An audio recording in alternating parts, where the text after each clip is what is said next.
ಸಾವಿರಾರು ಮರಗಳ ಮಾರಣ ಹೋಮಕ್ಕೆ ಸಜ್ಜಾದ ಸರ್ಕಾರ. ಅಂತಾರಾಷ್ಟ್ರೀಯ ಕನ್ವೆನ್ಷನ್ ಹಾಲ್ ಹೆಸರಲ್ಲಿ ಮರಗಳಿಗೆ ಕೊಡಲಿ ಏಟನ್ನು ನೀಡಲಾಗಿದೆ. ಮೈಸೂರು ಲ್ಯಾಂಪ್ ವರ್ಕ್ ಲಿಮಿಟೆಡ್ನಲ್ಲಿ ಎಕ್ಸಿಬಿಷನ್ ಕಟ್ಟೋದಕ್ಕೆ ನಿರ್ಧಾರವನ್ನು ಮಾಡಲಾಗಿದೆ.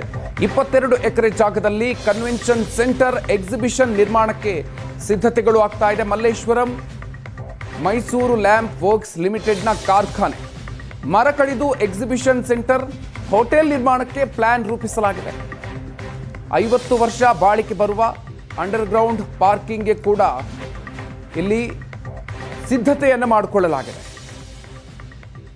ಈಗ ಇದಕ್ಕೆ ಸಂಬಂಧಪಟ್ಟಂತೆ ಮರಗಳ ಮಾರಣ ಹೋಮಕ್ಕೆ ಸರ್ಕಾರ ಸಜ್ಜಾಗಿದೆ. ಅಂತಾರಾಷ್ಟ್ರೀಯ ಕನ್ವೆನ್ಷನ್ ಹಾಲ್ ಹೆಸರಲ್ಲಿ ಮರಗಳಿಗೆ ಕೊಡಲಿ ಏಟು ನೀಡೋದಕ್ಕೆ ಈಗ ಸರ್ಕಾರ ಸಜ್ಜಾಗಿರೋದು. ಮರವನ್ನು ಕಡಿದು ಎಕ್ಸಿಬಿಷನ್ ಸೆಂಟರ್ ಹೋಟೆಲ್ ನಿರ್ಮಾಣಕ್ಕೆ ಮುಂದಾಗಿದೆ. 22 ಎಕರೆ ಜಾಗದಲ್ಲಿ ಇದರ ನಿರ್ಮಾಣಕ್ಕೆ ಈಗ ಮುಂದಾಗಿರೋದು. ಬೆಂಗಳೂರಿನಲ್ಲಿ ಈಗಾಗಲೇ ದಿನೇ ದಿನೇ ವಾಯು ಮಾಲಿನ್ಯ ಹೆಚ್ಚಾಗ್ತಾ ಇದೆ. ಹಾಗಿದ್ರೂ ಕೂಡ ವಾಯು ಮಾಲಿನ್ಯಕ್ಕೆ ಪೂರಕವಾದಂತಹ ಕೆಲಸ ಕಾರ್ಯಗಳನ್ನು ಮಾಡಬೇಕಾದಂಥ ಸರ್ಕಾರ ಈಗ ಇರುವಂತಹ ಮರಗಳಿಗೂ ಕೂಡ ಕೊಡಲಿ ಪೆಟ್ಟು ಹಾಕುವಂತಹ ಸಾಕಷ್ಟು ಕಾರ್ಯಕ್ರಮಗಳನ್ನ ಹಮ್ಮಿಕೊಳ್ತಾ ಇರತಕ್ಕಂಥದ್ದು.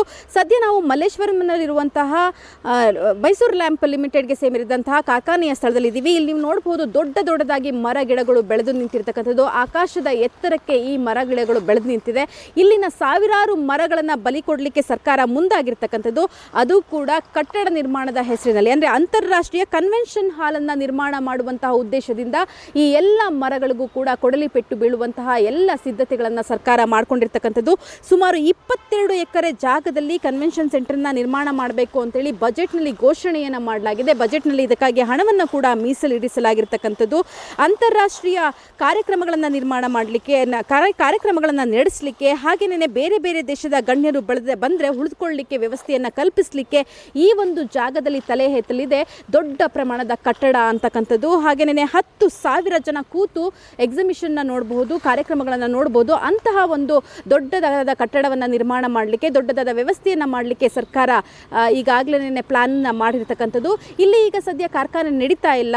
ಅಂದರೆ ಮೈಸೂರು ಲ್ಯಾಂಪ್ ಕಾರ್ಖಾನೆ ಸಂಪೂರ್ಣವಾಗಿ ಕ್ಲೋಸ್ ಆಗಿ ಬಹಳ ವರ್ಷ ಆಗಿದೆ. ಆದರೆ ಇಲ್ಲಿರುವಂತಹ 22 ಎಕರೆ ಜಾಗದಲ್ಲಿ ದೊಡ್ಡ ಮರ ಗಿಡಗಳನ್ನು ನಾವು ನೋಡಬಹುದು. ಸಾವಿರಾರು ಮರ ಗಿಡಗಳನ್ನ ನೋಡಬಹುದು. ಇವು ಬೆಂಗಳೂರಿಗೆ ಒಂದು ರೀತಿ ಸಿಟಿ ಸೆಂಟರ್ನಲ್ಲಿ ವಾಯು ಮಾಲಿನ್ಯಕ್ಕೆ, ಯಾವುದೇ ರೀತಿಯಾದಂಥ ವಾಯು ಮಾಲಿನ್ಯ ಆಗದ ರೀತಿಯಲ್ಲಿ ಇಲ್ಲಿನ ಒಂದು ಹವಾಮಾನಕ್ಕೆ ಉತ್ತಮವಾದಂಥ ಕೊಡುಗೆಗಳನ್ನು ನೀಡಿದಂತಹ ಮರ ಗಿಡಗಳಿಗೆ ಸದ್ಯದಲ್ಲೇ ಕೊಡಲಿ ಪಟ್ಟು ಬೀಳುವಂತಹ ಸಾಧ್ಯತೆಗಳಿದೆ.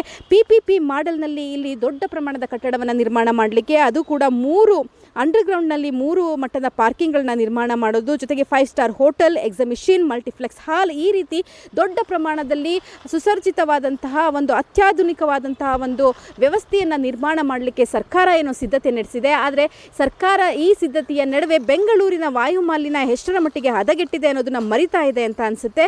ಸೊ ಸರ್ಕಾರ ಅಂತಾರಾಷ್ಟ್ರೀಯ ಮಟ್ಟದ ಒಂದು ಎಕ್ಸಿಬಿಷನ್ ಕನ್ವೆನ್ಷನ್ ಹಾಲನ್ನು ನಿರ್ಮಾಣ ಮಾಡುವ ನಿಟ್ಟಿನಲ್ಲಿ ಬೆಂಗಳೂರಿಗೆ ಮಾರಕವಾಗುವಂತಹ ರೀತಿಯಾದಂತಹ ನಿರ್ಧಾರವನ್ನು ತೆಗೆದುಕೊಂಡು ಬಂತ ಅನ್ನುವಂತಹ ಒಂದು ಅನುಮಾನ ಕೂಡ ಕಾಡ್ತಾ ಇದೆ. ಈಗಾಗಲೇ ಈ ಬಗ್ಗೆ ಸಾಕಷ್ಟು ಜನರ ಆಕ್ರೋಶಕ್ಕೆ ಕೂಡ ಗುರಿಯಾಗಿರ್ತಕ್ಕಂಥದ್ದು. ಪರಿಸರವಾದಿಗಳು ಈ ಬಗ್ಗೆ ಆಕ್ರೋಶವನ್ನು ವ್ಯಕ್ತಪಡಿಸ್ತಾ ಇದ್ದಾರೆ.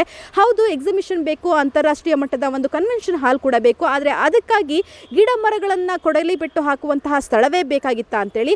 ಮತ್ತೊಂದು ಕಡೆ ನೋಡೋದಾದರೆ ಈ ಸ್ಥಳ ಇರ್ತಕ್ಕಂಥದ್ದು ಯಶವಂತಪುರ ಸರ್ಕಲ್ನ ಸೆಂಟರ್ನಲ್ಲಿ. ಸೊ 10,000 ಜನ ಒಂದು ಫಂಕ್ಷನ್ ಹಾಲ್ಗೆ ಅಟೆಂಡ್ ಆಗ್ತಾರೆ, ಅಂತಹ ಒಂದು ವ್ಯವಸ್ಥೆಯನ್ನು ಕಲ್ಪಿಸ್ತೀವಿ ಅಂತ ಅಂದಾಗ ಅಂತಹದ್ದೇ ಒಂದು ಸಂಪರ್ಕ ಸೇತುವೆ ಕೂಡ ಇರಬೇಕು. ಆದರೆ ಈ ಒಂದು ಸ್ಥಳದಲ್ಲಿ ಇಷ್ಟು ದೊಡ್ಡ ಮಟ್ಟದ ಒಂದು ನಿರ್ಮಾಣವನ್ನು ಮಾಡಿದಂಥ ಪಕ್ಷದಲ್ಲಿ, ಕನ್ವೆನ್ಷನ್ ಹಾಲನ್ನು ನಿರ್ಮಾಣ ಮಾಡಿದಂಥ ಪಕ್ಷದಲ್ಲಿ ಇಲ್ಲಿಗೆ ಸಂಪರ್ಕವನ್ನು ನೀಡಲಿಕ್ಕೆ ವ್ಯವಸ್ಥೆ ಬಹಳನೇ ಚಿಕ್ಕದಾದಂಥ ಕಿರಿದಾದಂಥ ರಸ್ತೆಗಳು ಇರ್ತಕ್ಕಂಥದ್ದು. ಹಾಗಾಗಿ ಈ ಸ್ಥಳದಲ್ಲಿ ಆ ಕನ್ವೆನ್ಷನ್ ಹಾಲ್ ಬೇಡ ಅನ್ನುವಂತಹ ಒಂದಷ್ಟು ಸಲಹೆಗಳನ್ನು ಕೂಡ ಈಗಾಗಲೇ ಪರಿಸರವಾದಿಗಳು ನೀಡ್ತಾ ಇದ್ದಾರೆ. ನಿಜಕ್ಕೂ ಕೂಡ ಸರ್ಕಾರ ಈ ಒಂದು ಸಲಹೆಗಳನ್ನು ಪರಿಗಣಿಸುತ್ತಾ ಈ ಮರಗಳನ್ನು ಉಳಿಸ್ಕೊಳ್ಳುವಂಥ ಪ್ರಯತ್ನವನ್ನು ಮಾಡ್ತಾ ಪರಿಸರವಾದಿಗಳ ಆಕ್ರೋಶ ಯಾವ ಮಟ್ಟಿಗೆ ಈ ಒಂದು ಹೊಸ ಪ್ರಾಜೆಕ್ಟ್ನ ವಿರುದ್ಧವಾಗಿ ಶುರುವಾಗುತ್ತೆ, ಕಾದು ನೋಡಬೇಕು. ಕ್ಯಾಮ್ರಾ ಪರ್ಸನ್ ನವೀನ್ ಪೂಜಾರಿ ಜೊತೆ ರಕ್ಷಾ, ಏಷ್ಯಾನೆಟ್ ಸುವರ್ಣ ನ್ಯೂಸ್, ಬೆಂಗಳೂರು.